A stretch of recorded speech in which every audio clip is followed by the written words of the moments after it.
Welcome to the Global Breakthrough Energy Movement. My name is Jason Verbelli, and the name of this talk is Our Inevitable and Limitless Future, a Magnetic Field of Dreams. Now, a lot of what I'm going to show, we're just going to be sliding through this presentation because there's a lot of information, and I just want to have you get an idea of what is out there so that you can further investigate it for yourself. So I just want to give some background on things and go through some more exotic stuff later on.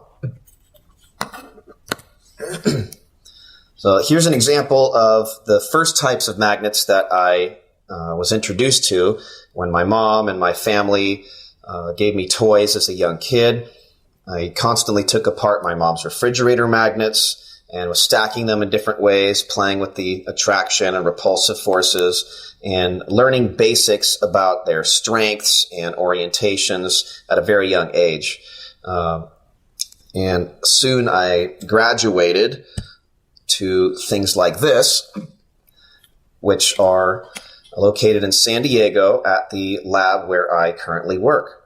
And this is some magnetizing equipment and some bigger toys, some homemade magnets, and a bunch of electronic equipment that I've become acquainted with.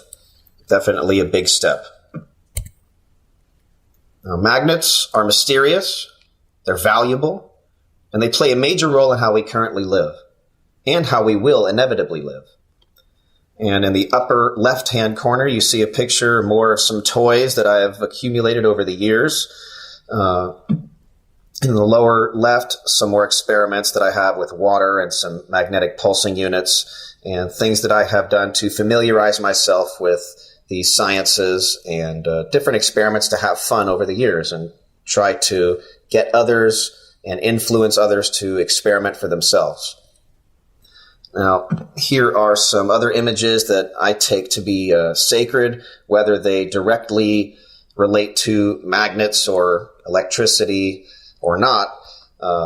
I have misinterpreted a lot of things over the years, which has still helped me lead to understandings that I have today. And I include some of these sacred symbols like the caduceus and the scarab and yin-yang, and these images from the Pharaoh cell, like the flower of life, which are representative of magnetic fields, whether the ancients were intending them to depict them or not. Now, we all have a right to certain things as a people. We have the right to life, liberty, and pursuit of happiness and all of that. But we also have a right to clean air and clean water, and for our children and future generations to inherit a clean world. We have the means to change how we currently live now, but we as a whole need to change our financial perspective, because what we pay for and what we focus on is what we get. So what do we as a whole currently focus on and pay for? Things like war and very expensive war toys, like these $80,000 javelin rounds. Let's say half of that cost of the aircraft carrier. Let's say like $12 billion per aircraft carrier. In the lower left image, you see a boneyard for airplanes where hundreds of billions of dollars worth of material that is just sitting collecting dust, brand new, never used, and never will be used. Just a waste of money. Just some more financial perspective. Rather than spending money and allocating things on beneficial projects for health and for space exploration or for cleaning up nuclear materials here on Earth, we spend, or our military and government rather, spends things, massive amounts of money on nuts and bolts where you could get them for 80 cents in a hardware store, but this was an article from the 80s showing that they were spending $2,000 per nut and bolt. And it's probably not changed much since then. It might even have gotten worse. So the misappropriation of funds is horrendous. And it just goes to show what the collective pays for and focuses on rather than beneficial things. And the U.S. spends more than a lot of other countries combined when it comes to war rather than beneficial projects. Now look at this image. I'd rather focus on things like that. Beautiful sunsets and restoration, nuclear remediation, purifying, and cleaning up what we have done so far. And if you follow the money, it's kind of foolish to suggest that we as a whole don't have the resources to focus on solutions or a better way of life. Come on. Now we look at computers from decades ago, and we look at our handheld devices that fit in our pocket today. I love this meme. And we look at the energy and internal combustion engines that we have used for the last 100 years at least, and look at the way that we extract oil for the same types of machines that we use today. Not much has changed. There's something very wrong. And if we can't figure out a better way to harness energy in more than 100 years, maybe we aren't focusing on the right ways. Which brings us to a controversial phrase and topic, free energy. Now, to me, the term free energy applies to just that. Just the energy that you harness is free after you set up a system and pay for it to get to an initial setup and a final result. It does not mean free manufacturing or free parts or free installation. It means free energy. Simply means that you don't have to pay fiat currency for harnessing electricity after something is set up. Doesn't mean energy magically from nothing. Like a hydroelectric dam and Hoover Dam has been going for over 80 years nonstop because it's harnessing an already existing cycle as an open system. And there's nothing violating any laws. It takes money to set something up, but it's providing a lot more energy than it takes to maintain and keep it going. And I have a little saying, people who say that there is no such thing as a free lunch have probably never picked wild berries and just called it lunch. Now, free energy is about harvesting what's already present, what's already around us, but in a way that doesn't result in you having to pay to maintain the system. So people who suggest that nothing is free, well, correct, the parts aren't free, but again, the energy that you harvest is free, like from Casimir crystal batteries or from wind turbines and hydroelectric dams. There's always a way to harness something in a non-linear way, instead of having to do something on a ratio of 1-to-1 or even less than 1, which brings us to the next slide. And I equate so-called free energy to a linear income and how we work really hard for the money that we earn. And working hard is not necessarily the best way when we could be working smart in a non-linear fashion. Everybody knows that you spend a certain amount of time during the week, you get paid a certain amount. If you work a little bit more, then you're going to get paid a little bit more. If you don't work at all, you don't get paid at all. That's the linear way of life. 40 hours a week. It's what the world does, and that's not the only way. Now, a lot of successful people create a mobile application, or they create a song, or an invention that everybody uses, and they perpetually get income because they have something set up when they worked smart and they worked hard for a bit of time, and then it reaps a nonlinear result. So as an open system, money can come in from all sorts of places while you can sit back and enjoy life. Likewise, if we spend our time and energy and money in projects that can harness energy as an open system in a different way, then we can sit back and still harness the electricity without having to work so hard and pay for it, while we can focus on things that we do love. So the concept of harnessing so-called free energy is similar to the concept of residual income. Once you get a system built and established, outside resources can funnel in and maintain it. The way we use energy now is like working a 40-hour week. It's working hard but not necessarily smart. And it brings us to a story that I found called The Parable of the Pipeline, written by Burke Hedges. And this is a story about two guys, Pablo and Bruno. And Bruno is all about the hard work, and Pablo is about the smart work. Is it about buckets or pipelines? We go to the next slide, and we see Pablo and Bruno, and they live in this town.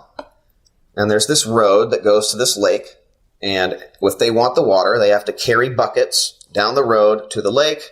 They get the water, and they bring it back to the town. If they want money, they have to bring more water. The only way to do that is to go more frequently or to have bigger buckets. Now, the amount of water that they can bring and the amount of time it takes, they know. And if there was a better way, which there was, Pablo was spending his time on figuring out that way. And he was working smart, trying to build a master plan of a pipeline to bring that water from the lake to the town so he didn't have to carry buckets in a linear fashion. He could sit back while the rain filled the reservoir and then the water ran into the town. So if we're willing to spend time, money, and effort to pursue a long-term beneficial future, we have to work on things that are a bit different than how we do them now. And after Pablo finished his pipeline, he actually put Bruno out of a job, and he created a source of income and water for everybody that was self-sustaining, which is what we are trying to do in San Diego now. One of my favorite quotes is from Margaret Mead. "Never doubt that a small group of thoughtful, committed citizens can change the world. Indeed, it's the only thing that ever has." And what you see here is our efforts built up since 2010. We have a magnetic facility so we can study different phenomenon. And we have a machine shop so we can fabricate our own magnets and our own materials and study them on a very small scale, apply them and test these different theories and see what works out and try a different way of generating energy, which we'll go into later. We have a good grasp on what magnets can do, but humanity is still in its infancy stage when it comes to magnetization processes. Magnetic gradients, or coated magnets, rotating superconductors, electrets, and other exotic materials. What you see on the left side of this slide is a homemade magnetization setup by Fernando Morris to investigate the theory of magnetic waveforms. You see Tom Vallone, which is a good talk on American anti-gravity, and he's talking about magnetic motors and magnetic gradients, which is one of the few untapped branches of science, which again that we are exploring in San Diego. Below Tom Vallone, you see an image of Dr. Eugene Podklednov, who works with rotating superconductors and is an unacknowledged researcher, was suppressed by NASA and the Department of Defense. And to the right of that, you just see some basic images of coated magnets from correlated magnetics research, or polymagnets, which we'll get into also in a little bit. And we use magnets in everyday life and take for granted a lot of their daily applications, from hanging notes on refrigerators to generating our everyday electricity, to picking up objects in junkyards and maglev trains, speakers, and medical applications like MRIs. But here I wanted to go over some conventional and normal magnets and then move to some more exotic concepts and claims.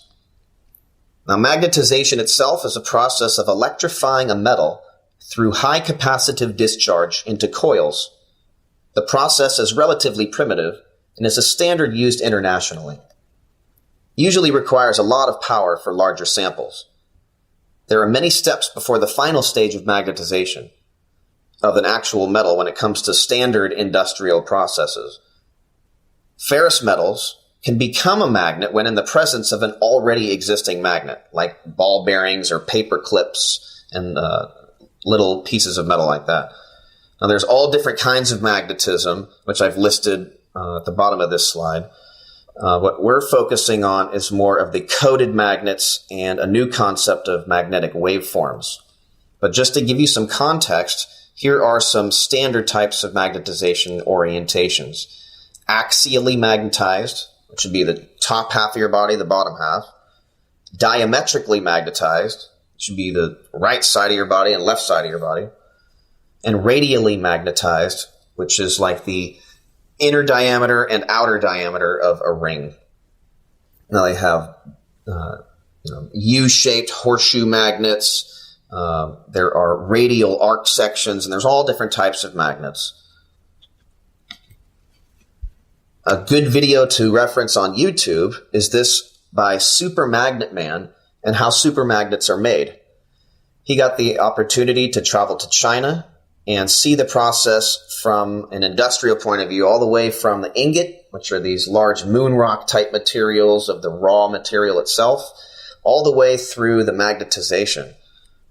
And just to give you an idea of how technical it is to make some of these very strong magnets that are made for generators and not the type that are just found on refrigerators. We're talking very strong neodymium-based magnets. And here are some of the steps in making those magnets. There's over 10 steps in all, and I put together this list from Super Magnet Man's video.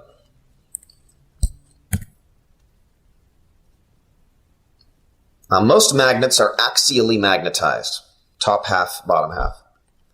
Now what you see in this slide in the upper left is a green sheet. It's called a magnetic viewing film. It has very tiny magnetic reactive particles in a fluid, and they're smashed between two laminated pieces of plastic.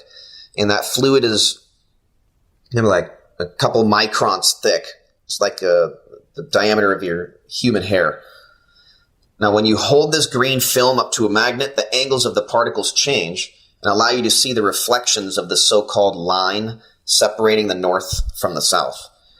And this visible line through that green sheet is called the block wall or the blotch wall. Now, a lot of people have different terms for it. The dielectric plane, the inertial plane, the cathode plane, the zero plane. I personally like the least amount of syllables, the better. Block wall. And you can liken it to a CD or a DVD or a flat disk. And I also liken it to the common wall shared between two bubbles. It's one of the few things in our 3D reality that is flat.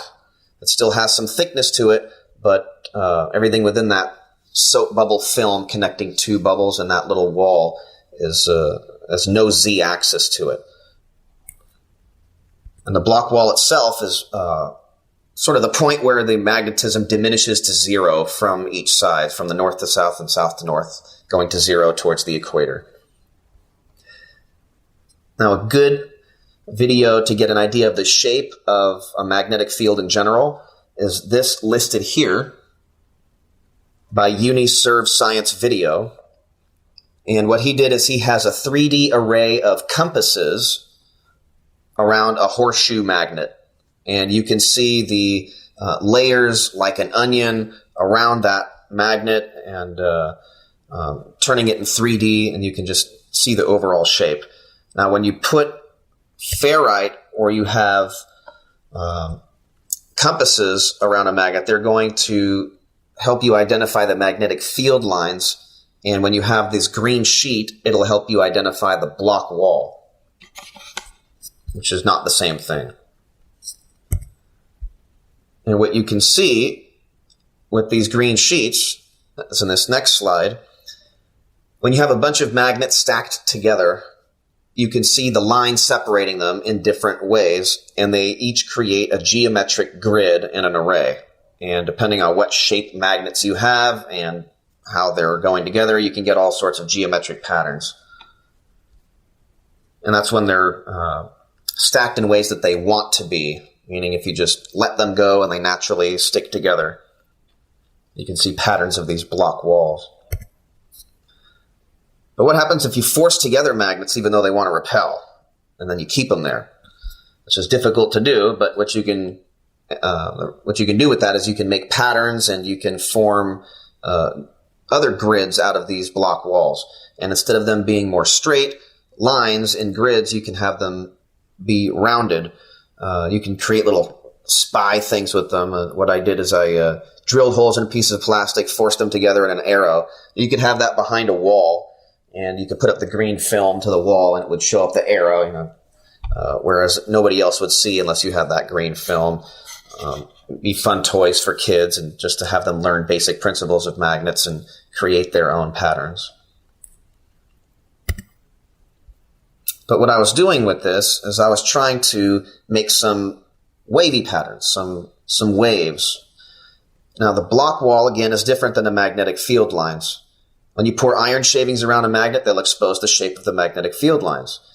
But what I was doing is trying to force these magnets together in ways that they were angled so that the field lines would sort of make a wave. And I wanted to keep them there, and I wanted to spin them and see how they behaved and just do some experiments. And I have a lot of YouTube videos showing these. Some of them are lame, some of them are more interesting than others, but the point is to get people to watch, to think for themselves, and to influence others to figure out these mysterious things called magnets that really nobody knows how they work or why.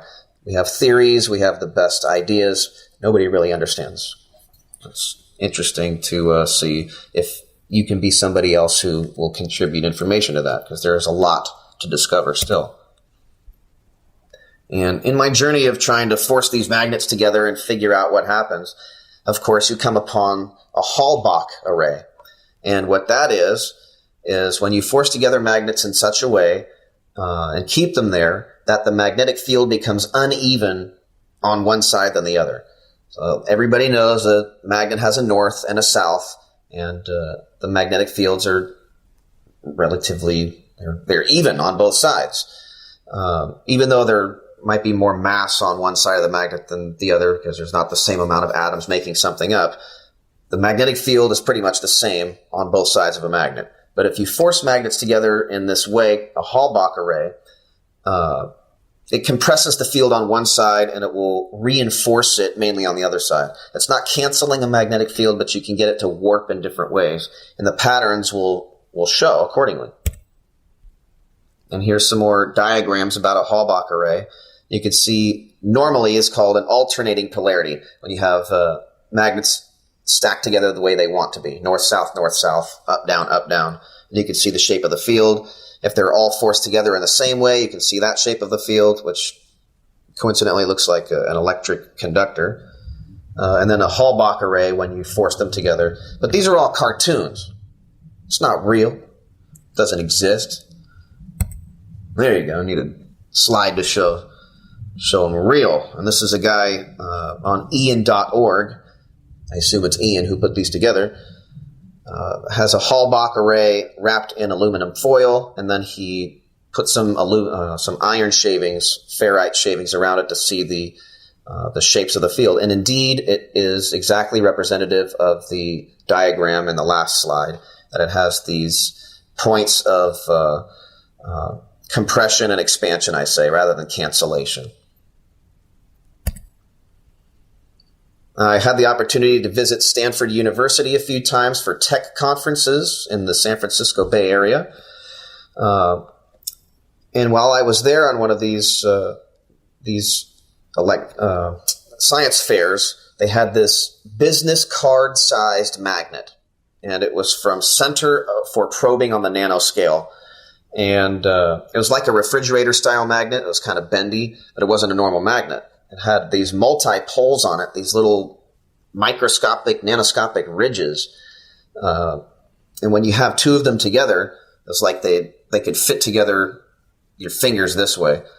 But if you tried to rub them the other way, it would be really hard.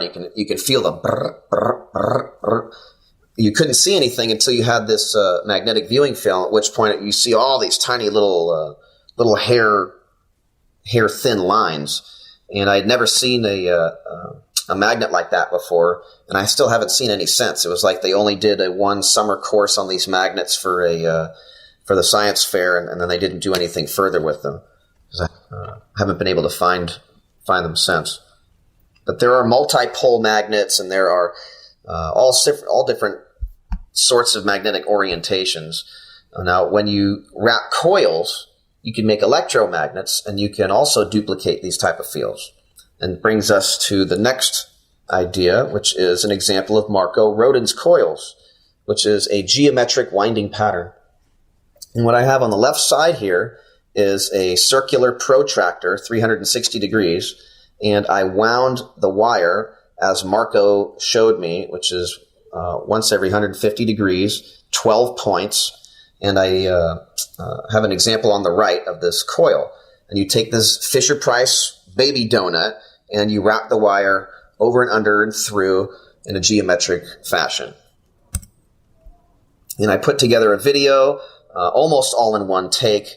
It's about a half an hour, and it's a Rodin coil tutorial. So I show people how to make them on the spot, and you can experiment because there are some anomalies and some cool experiments that you can try for yourself and get some understanding of the magnetic fields and electricity in general. You can make these into speakers. You can study this monopole so-called anomaly that I still haven't really figured out. There are spin tests to make magnets spin, hundreds of thousands of RPM. You can make ball magnets levitate and all sorts of stuff. So here is an example from Jamie Buterf. And this video was uploaded by another individual, but the coil itself was wrapped by Jamie Buterf, and it shows this ball magnet being levitated in the center of the coil. And everybody loves levitation.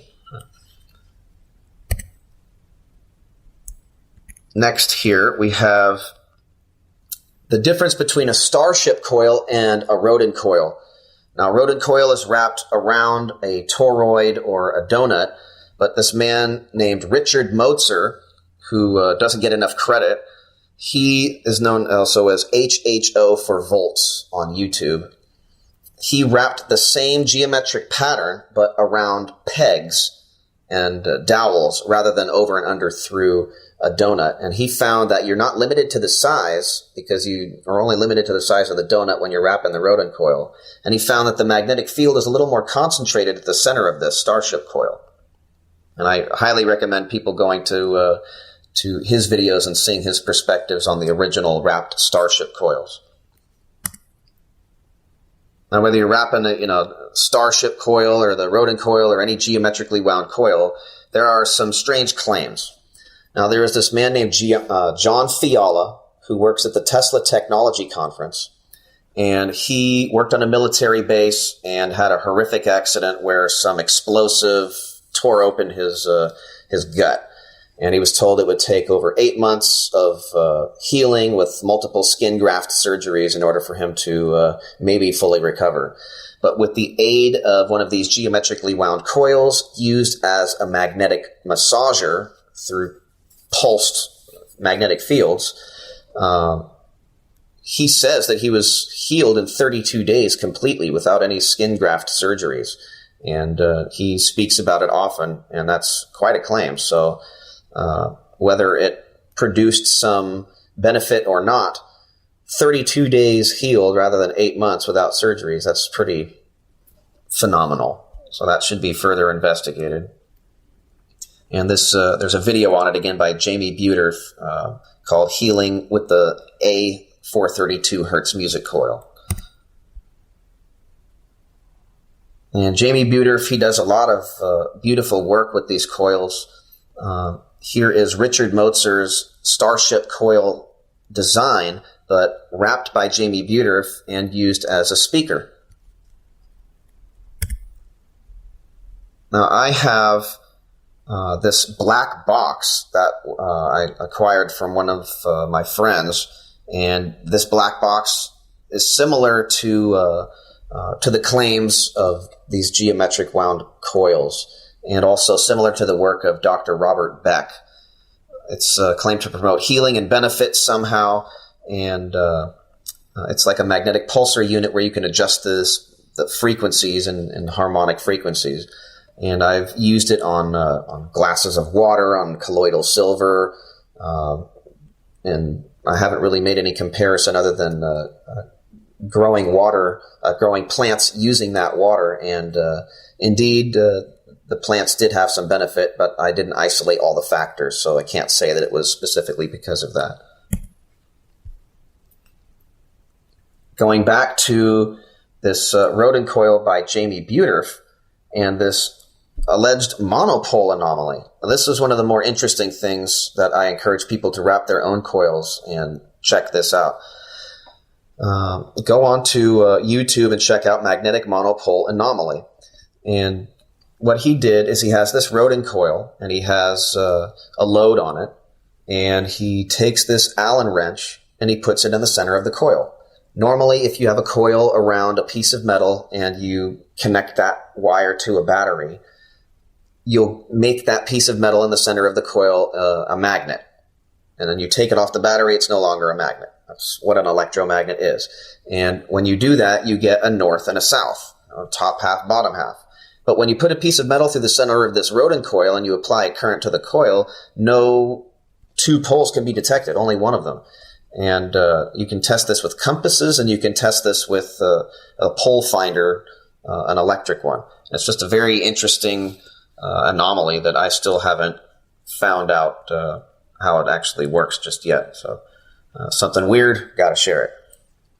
I'll also encourage people to visit Pythagoras432.com, which is Jamie Buterf's website, and you can learn more about these magnetic pulsing units and these rodent coils professionally made so you can investigate them yourself.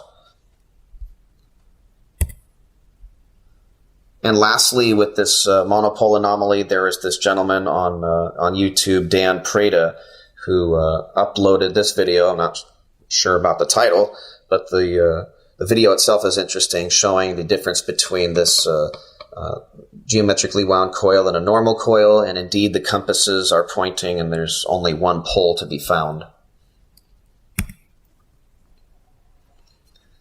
Now, there are a lot of different magnetic researchers that I have found, and there's just too many to list in one talk. But a couple of under-acknowledged magnetic researchers are Pier Luigi Aguina, who worked with Marconi, and he developed this theory called the magnetic atom. He was known as the Tesla or Wilhelm Reich of Italy. His focus was cosmic energy inventions, magnetism, patterns of nature, coils, the importance of geometry, harmonics, and color for therapeutic uses. He developed his theory called the magnetic atom, and he also developed a lot of therapeutic devices based on coils and painting them and rotating them. And it's debated that he had a better method of cloud busting than Wilhelm Reich. And this is well documented in Italy, that he was able to part the clouds or make it rain within 10 minutes to half an hour. And this is filmed, and you can go online and see some of his very strange work. Also, another under-acknowledged magnetic researcher is John Depew, who has a theory of the magnetic spectrum, and you could go on to coralcastlecode.com. He says that everything in the universe is pretty much made of three things: north magnets, south magnets, and neutral particles of matter. And that got me thinking a lot. So then I look back at Pier Luigi Aguina's perspective, and I look in the top right of that slide, and you see this triangle. So what you see here is the 1/1 is a regular ball magnet. And then he has a piece of iron straight, one connected on one side, one connected on the other. And then just regular ball bearings connected to those pieces of iron. And what he gets is those neutral particles become a magnet themselves. And Pier Luigi Aguina says that that is the equivalent of a monopole. That A ball bearing or a piece of metal is like a building block of matter, and when in the presence of another magnetic field can connect and become its own pole, but only if it's a part of a larger circuit or system, but not that there are monopoles unto themselves. If you cut a magnet in two, you're going to get two magnets.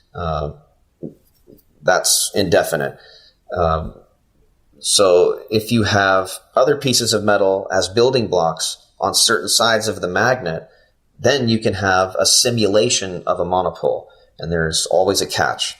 And that's what this man on the next slide, he demonstrated, and this is Tin Man Power. A lot of people love his videos. He has a piece of metal on top of a magnet, and then a bunch of ball bearings on top of that piece of metal. And what happened is all of those pieces of metal adopted the field of the side of the magnet that they are connected to.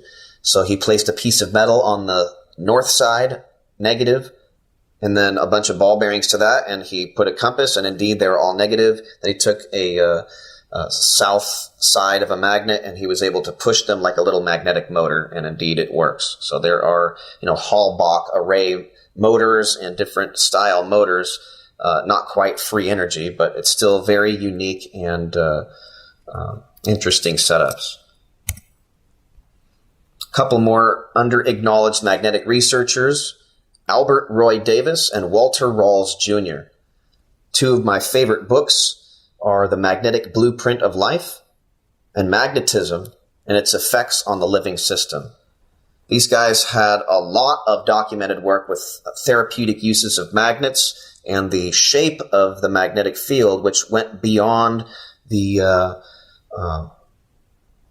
ferrocell or the ferrite particles or even the magnetic viewing film. They were saying that there are two donut-like shapes on top of each magnet with vortexes, and they were able to show that for the first time decades ago. They have a website called magnetage.com, and I suggest people read the frequently asked questions page on there because it gets kind of confusing to people when you're dealing with compasses and magnets. But they developed a therapy called biomagnetic therapy, and they claimed to have the science and documentation to show the benefits of these specific magnets placed on different parts of the body for different periods of time, and it would alleviate certain ailments. So I was looking at their claims, and I was looking at the pictures of blood before and after magnetism therapies. And boy, they looked a lot like these so-called structured water therapies when you have water cycled through some geometric device and then people drink the water, and it's claimed to benefit the system somehow. And indeed, when you look through a microscope at the blood, you can see similarities between these stacked red blood cells and rouleaus and symplasts. And then when they drink this type of water or receive this biomagnetic therapy, the cells change. They become more individualized, more buoyant, more magnetically repulsive to each other. And that means more surface area to absorb more oxygen, more to deliver more nutrients, and have more charge. So there are similarities between this biomagnetism treatments and these structured water treatments. And the reason why I was interested in the so-called structured water is because of the magnetic components introduced in some of these setups. And here is a picture of some of those examples. On the top, you see an example of Dan Winter's imploder nozzle, which is a 3D printed spiral nozzle which forces the water to spin on itself and back again. And after it does so, it is sent through an array of these magnets that are forced together even though they want to repel. And what it does is it somehow benefits the water.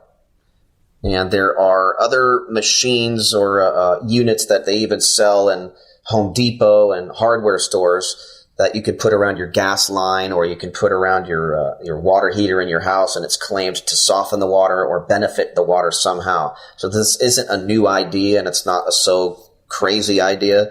They're being applied now in different industries, but the claims for each are different. So some say it softens the water, some say it structures the water, some say it changes the molecular makeup.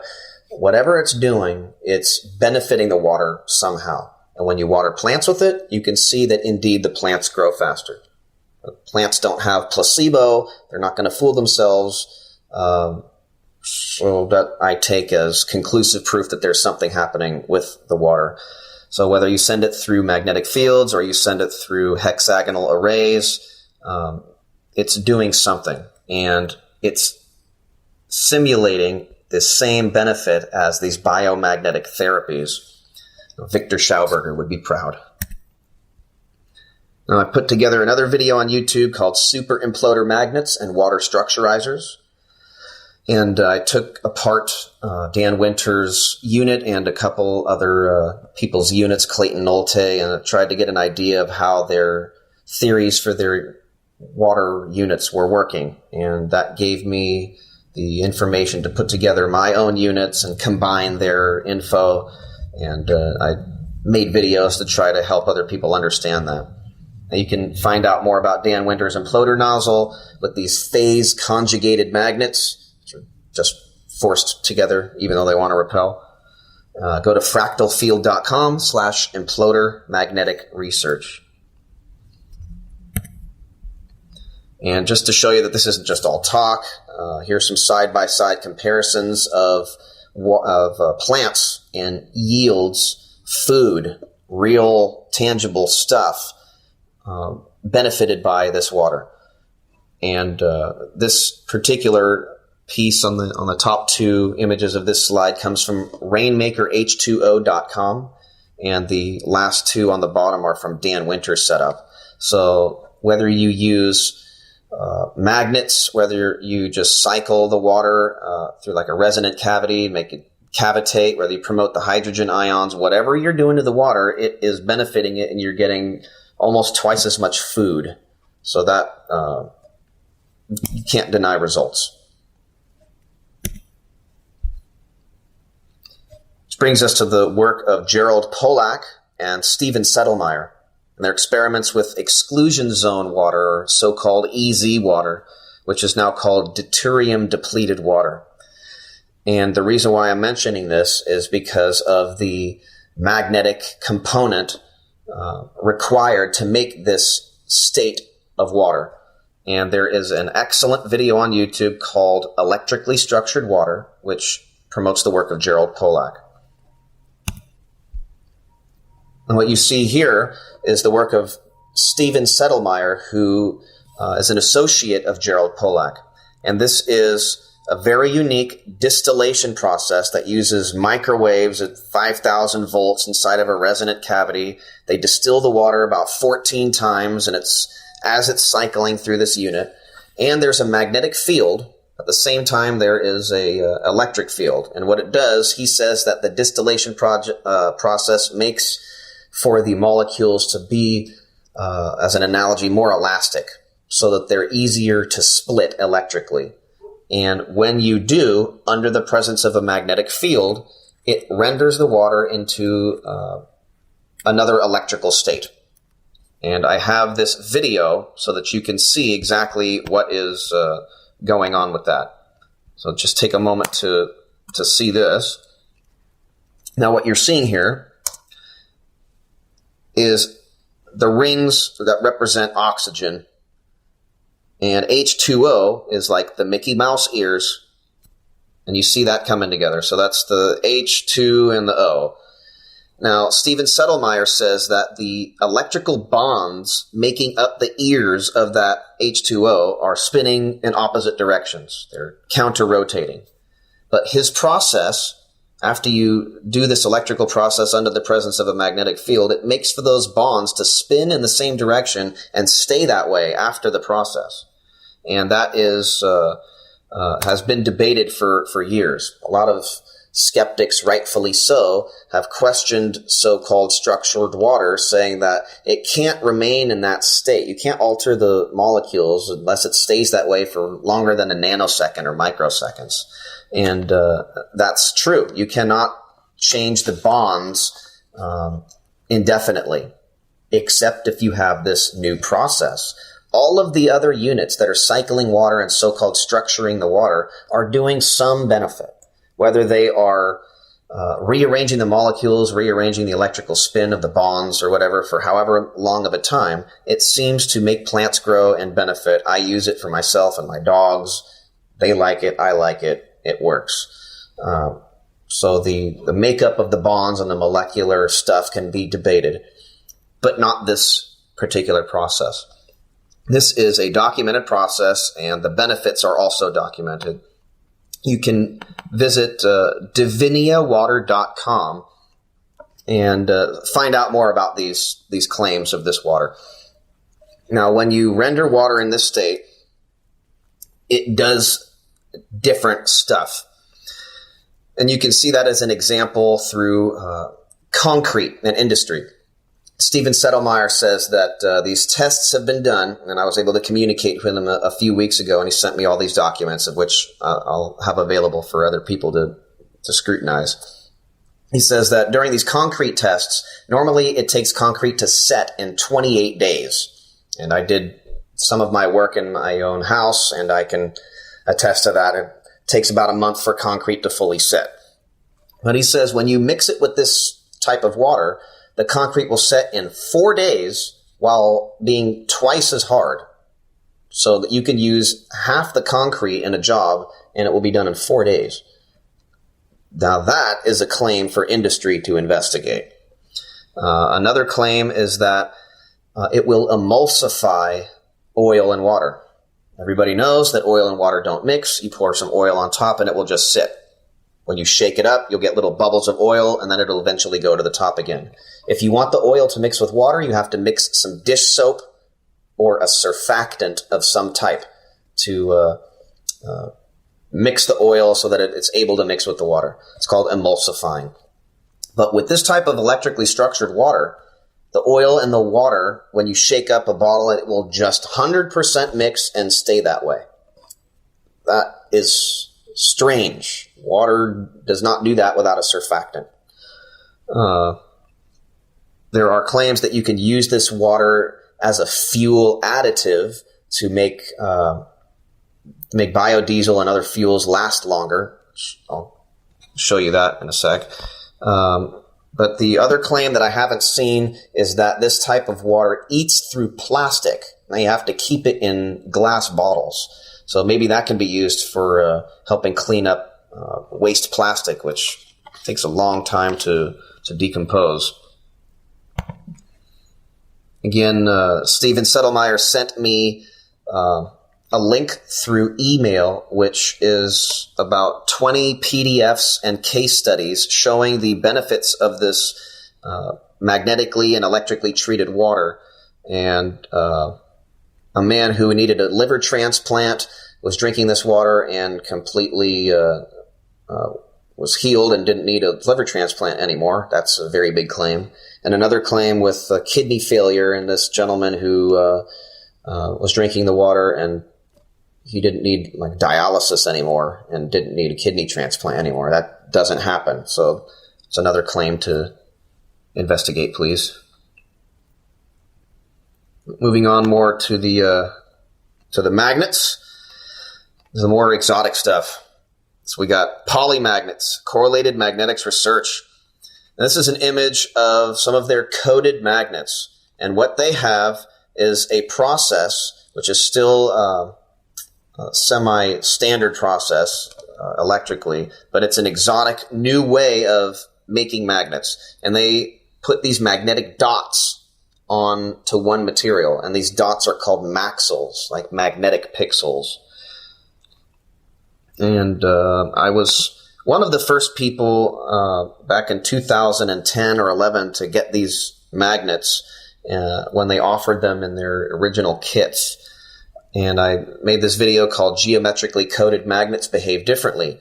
And they have these codes on one side, they have an inverse code on the other side, and even though the magnet wants to attract, it will repel at the last second. So these little dots of magnetism want to repel, but the overall magnet wants to attract, so that meets an equilibrium where there's a little gap. You could use those for like cabinet doors that don't slam shut, or toilet seats that don't slam shut.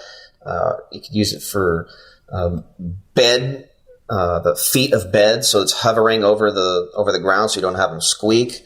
They have over 80 or now over 100 patents having to do with these lock magnets. You can use them as locks, and there's just all different types of patterns that you can encode onto these materials, which will result in different behaviors. And I put together another video on YouTube where you can see these magnetic field tests, and I'm comparing the regular axial magnets with these coated magnets and radial, and just getting a feel for them and having other people see the differences, on a magnetic viewing film and how they react with the iron particles, because I love magnets. Want people to understand their awesome nature. And I was looking into how are they making these coated magnets. So I wanted to try to make them myself.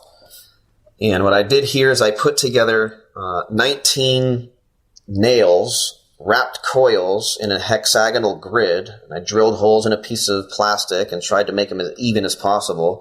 Connected all the red ones together, connected all the blue ones together, and wanted to see if I can magnetize a piece of metal with it and have these little squiggly lines, little magnetic waves. See if I could code a pattern onto a magnetic material. And I attempted it about 8 times, different ways, going through the information that was available. Not quite been able to do it because I didn't have the amount of power, and turns out I was using the wrong side of the nails. Should have used the sharp side. But I did influence other people to start studying this concept. And what you can see is I forced together these magnets that want to repel, and I have them in this grid, and then I put the nails together, and then I hit it with electricity from just a regular car battery, but it didn't seem to do exactly what I wanted. And this is what the type of stuff that they're doing. This video is by Correlated Magnetics Research, CMR, now known as Polymagnets, and they have what's called a mag printer, and it's a different form of magnetization. Still use the same conventional power, but instead of making a magnet just north and south, what they're doing is they're using a 2mm print head, and they're blasting a specific spot localized on the magnet to make a little dot. And I re-uploaded their videos so people can get context on the difference between these things. And here is a list of almost 100 of their patents, which I still have, and it's just reading through them. They have a lot of interesting stuff with locks and space docking. Really interesting stuff. Let's see here. Go to the next one. This is Devin from, the Mind-Blowing Magnets, and he went to the Polymagnets and filmed this in Huntsville, Alabama. This is from Smarter Every Day on YouTube. And just a moment here. And what he did is he went there and filmed these examples of their coated magnets in person.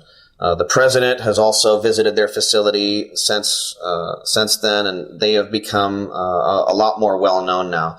But still, people don't know about coated magnets. And when I uploaded my video in 2012, I was fighting with people online. They didn't believe in coated magnets, and they're fighting with me, saying it's a hoax. And now what? Now can't deny the results. So this is a really interesting company now, and they're becoming more well-known.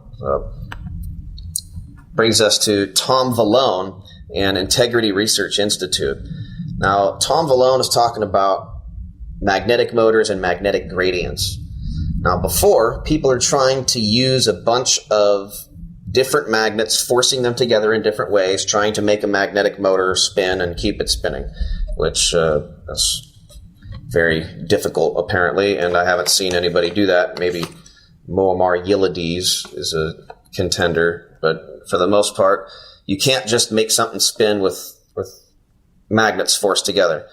But people have tried, and one area of science that is untapped is magnetic gradients, where you have different strengths of magnets on a material and going in a wave.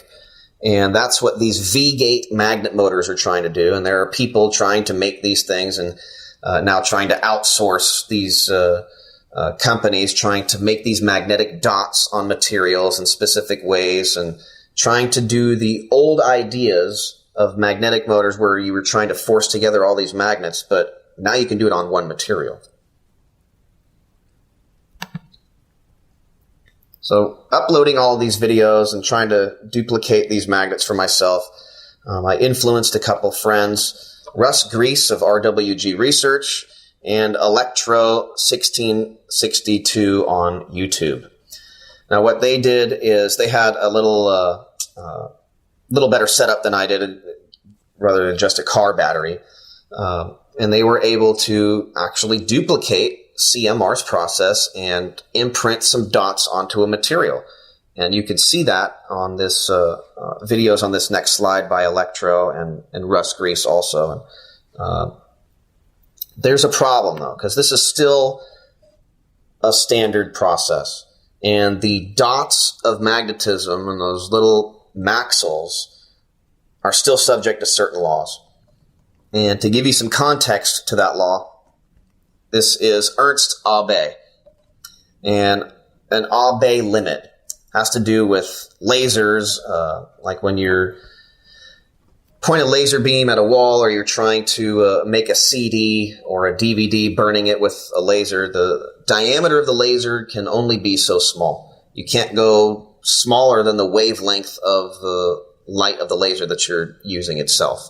So there are tricks to get around that, and there was a article by Gizmodo which shows that you can fit almost a petabyte, that's like 1,000 terabytes of information on one disk.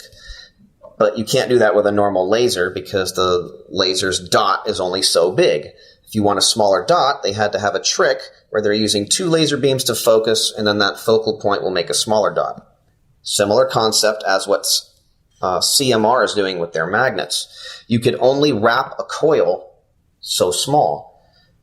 If they want to make a certain size and intensity maxil, then they have to have a certain metal core. They have to wrap that coil and hit it with a certain current. Now, in order to make that, you have to have a certain strength of current go through the wire, but the wire itself better handle the strength of the current. So you can only wrap a coil so small if you want to make that maxil. So you're limited to the amount of maxils that you could fit on a material, and you're limited to the amount of strength that they can have. It's still an advancement, but there's a limit to how many things you can fit on that substrate, which is like Moore's law, which has to do with the amount of transistors that you can fit.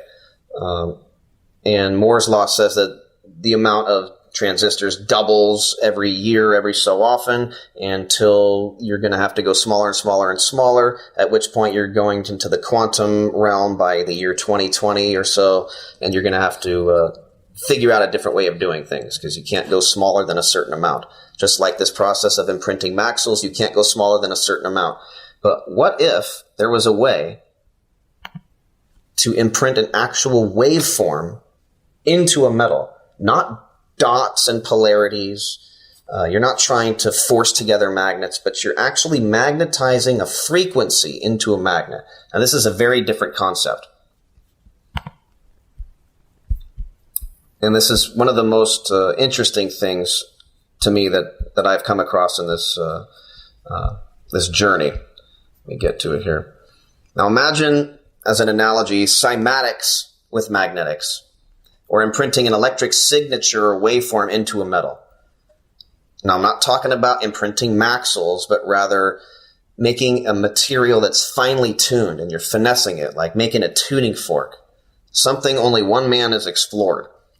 Everything magnetic related, I think this is one of the most fantastic concepts, one of my favorite out of this presentation. And this is about magnetic waveforms. And all of the examples of magnets, they're all made using the same high capacitive discharge, like hammering the metal with a current just to saturate it and get a magnet. Nobody pays attention to the frequencies used, the timings, and so many other factors. It's like people have argued as if to say we've discovered everything and there's nothing else to know about magnets and to just read a physics book because there's nothing else going on. No, for some concepts, we don't have the luxury of Google or looking in a library or even asking a peer. When you have a new concept, a new idea, there is nobody to turn to. You have to explore it. You have to investigate it yourself. But you have to have the resources to do so. But when it comes to magnetic waveforms, the only place to turn is through R&D and experimentation.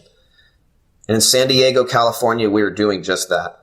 We're leading the uncharted science of studying these magnetic waveforms, a completely revolutionary approach to magnetization. And this follows the work of John Searle. Now, whenever you're looking into something controversial, you have to look at from different ways. And I put this chart together so that people can get a concept of how important things are to look into or not look into. So there are 4 options and 4 scenarios.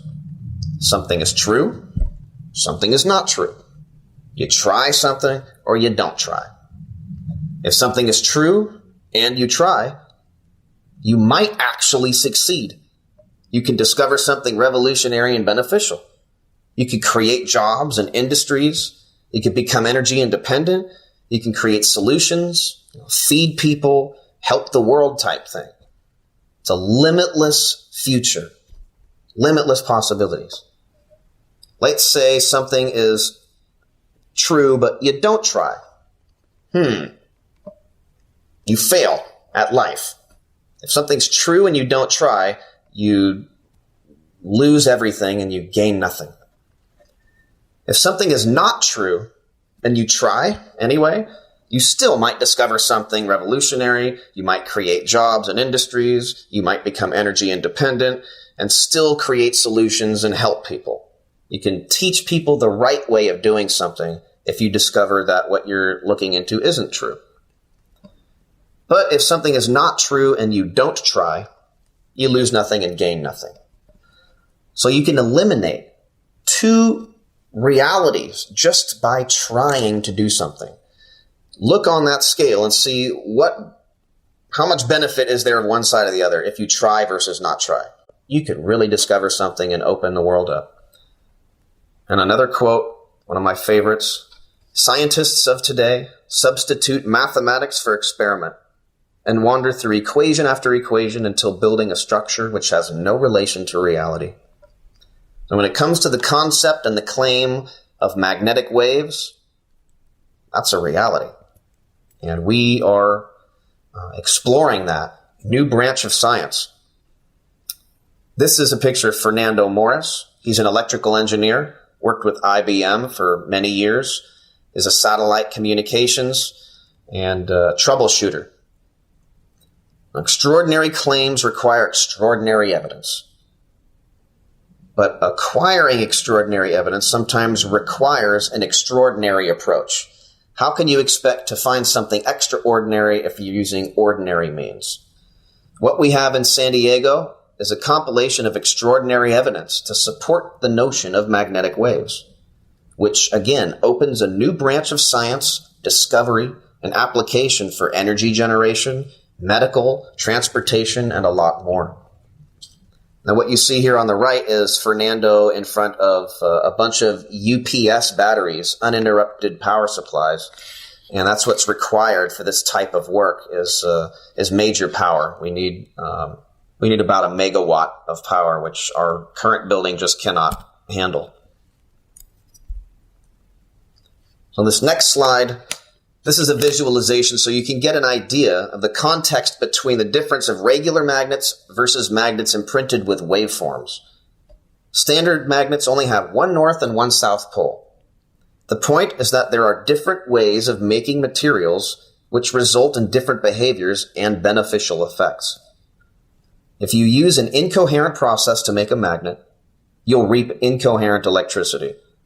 Incoherence is heat, resistance, turbulence. The theory is that temperature we feel around us is disorganized electricity. And I liken this magnetic process to like a magnetic prism, in a sense, where the result makes for a coherent flow of electricity, but when used in a specific orientation with other materials. Magnets alone are not a power source. Magnets are not batteries, but they are a means to generate electricity. And if we focus on a different way, there are more beneficial and clean ways to generate electricity, which don't result in radiation and everything that we are used to now. Now, wouldn't it be revolutionary if we didn't need to waste millions of dollars pouring liquid nitrogen on magnets to make them levitate? Everybody loves levitating. Everybody loves the hoverboards, and everybody wants to fly. But what if there is a way to lower the temperature just as a byproduct of drawing a load to generate electricity? When you increase a load, draw more energy, normal systems heat up, they create more resistance, and the energy itself is analogous to like white snow on your television or static on the TV. That's like Brownian motion.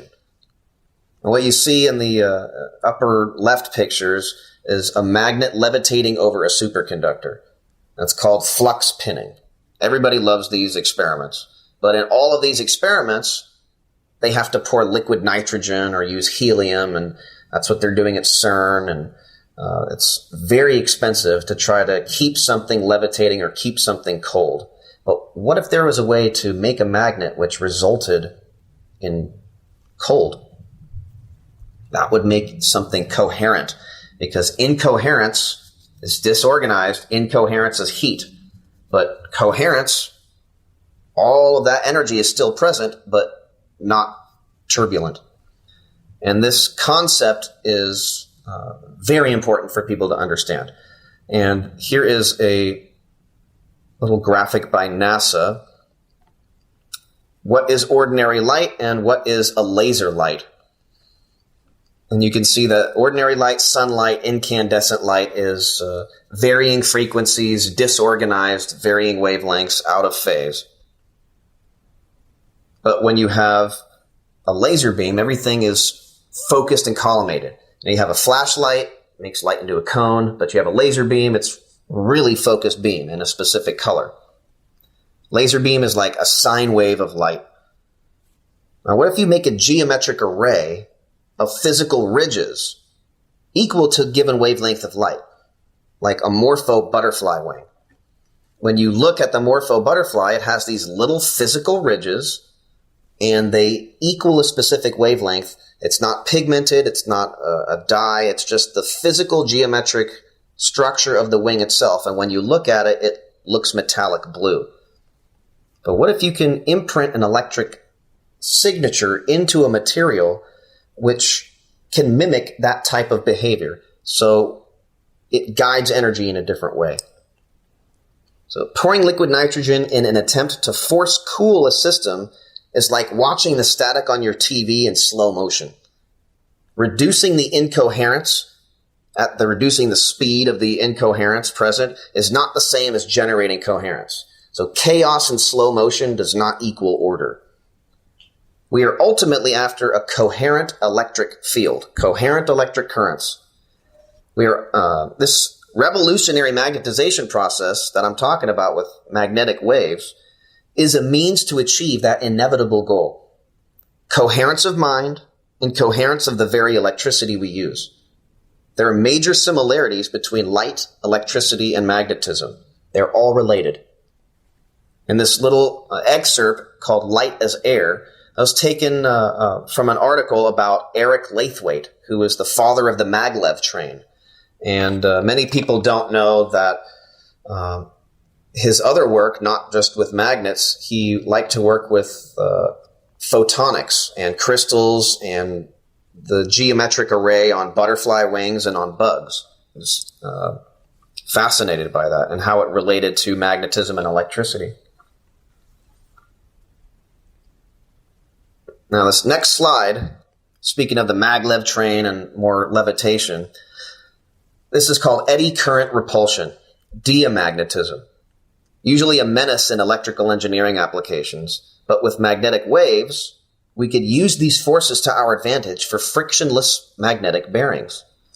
What you see here is a large spinning copper ring underneath this strong neodymium magnet.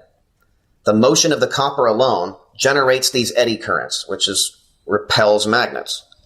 So the magnet will hover if you put it over this rotating copper. There's no magnets in the copper, it's just rotating mass of copper. So if you have this magnet over the copper, it will levitate, but it won't spin. If you have that magnet 90 degrees, it'll want to spin, but it won't hover. So wouldn't it be revolutionary to imprint a coherent frequency into a material which generates a wave? What would happen to that material? It would levitate and spin, something that normal magnets do not do. It's one or the other. And that is something very highly sought in superconducting research. If you could make something levitate and spin, that's like a holy grail of magnetic research. Frictionless. Here are some contrasts between uniform and random technologies. So people can pause the screen and take a screenshot of that. On the left, we have these images on an oscilloscope, not of an electric wave, but this is of a magnetic wave, of a rotating ring with a Gauss meter, and you see this magnetic signature on it.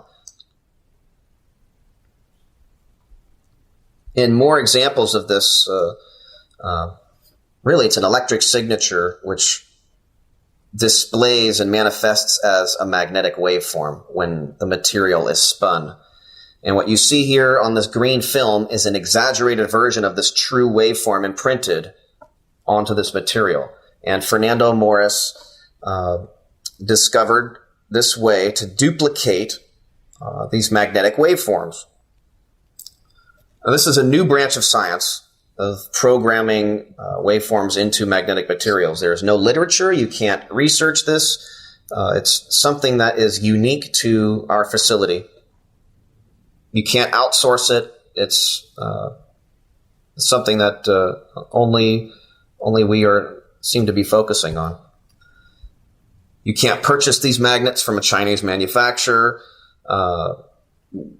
These are a unique blend of materials. This is not something that you buy from China or you can, just get off of your refrigerator. These are uniquely made magnets. And these magnetic waveforms lead to this inevitable reality of a limitless future in energy with these coherent electric fields. I personally spent 8 full months discovering a way to make these new magnets from ingot, from the raw materials. They're very special and they're one-of-a-kind magnets. These magnets, you can machine them. They're machinable. You can drill through them. You can shave them down. You don't need any oil or water. You can take any type of drill.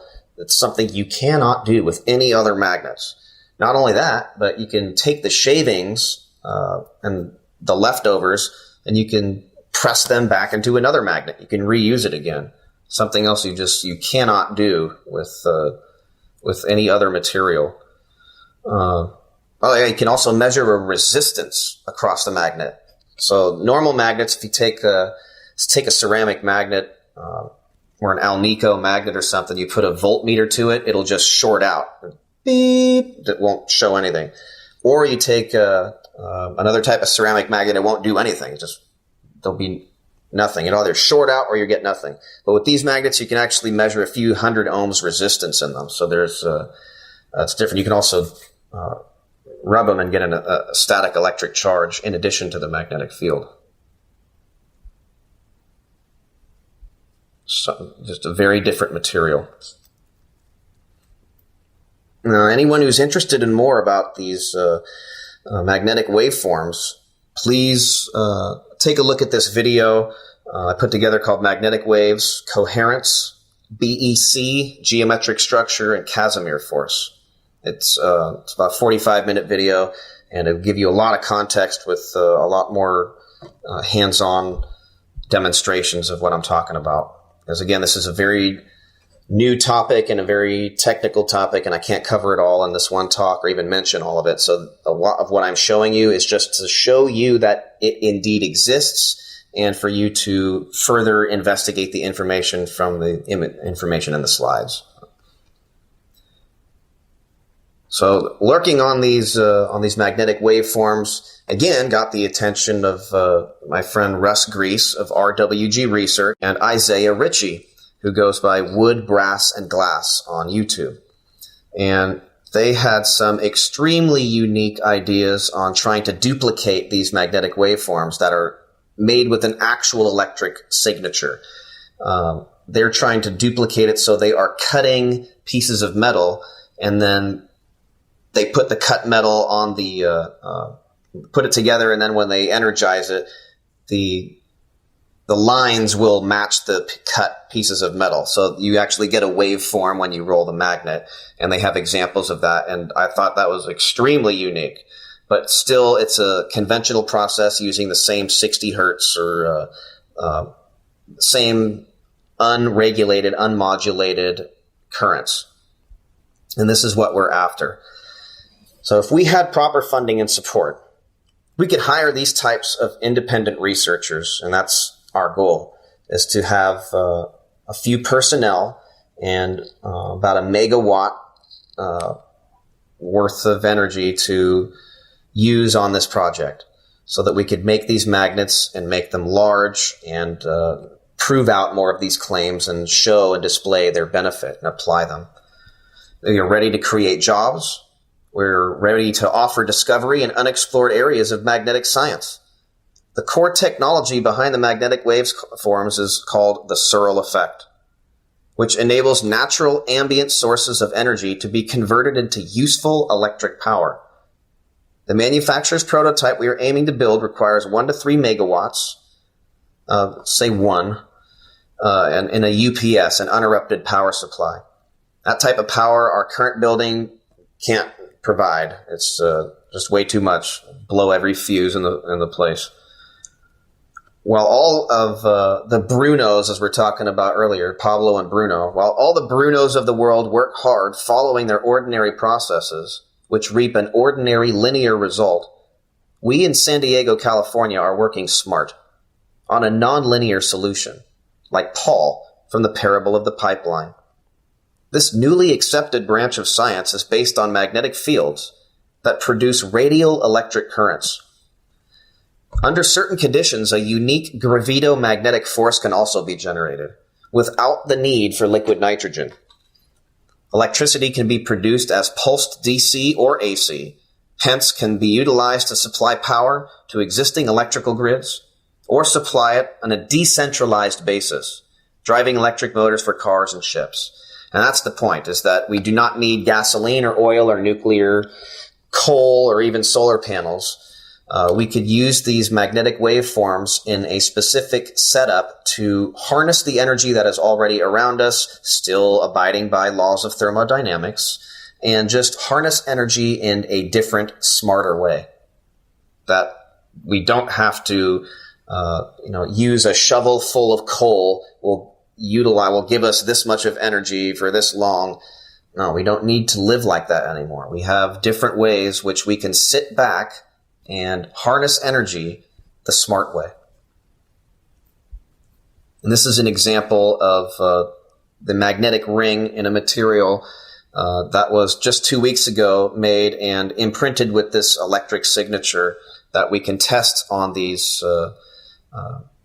platforms, which is like a dynamo. Like when you get your smog check, it makes your wheels turn. Same thing here. You make this ring turn, and we test the magnetism in it and the Gauss, and you can see it's gradients. You could see it waves up and down. You could see its variations. Now we are trying a brand new process in San Diego with 3D printing these magnetic materials, something that I've never seen attempted before, and we have successfully tested. What you see here is a 3D printer specifically for metal, and we were able to print a ring out of alnico powder, and I was able to pulverize it and have this machine print out a ring, and it worked. So this has the potential to fully automate the preparation and magnetization processes to offer a one-of-a-kind service that you cannot seek anywhere else in the world. What we have established in San Diego is a scientific foundation to study magnetic waveforms in a testable and professional environment.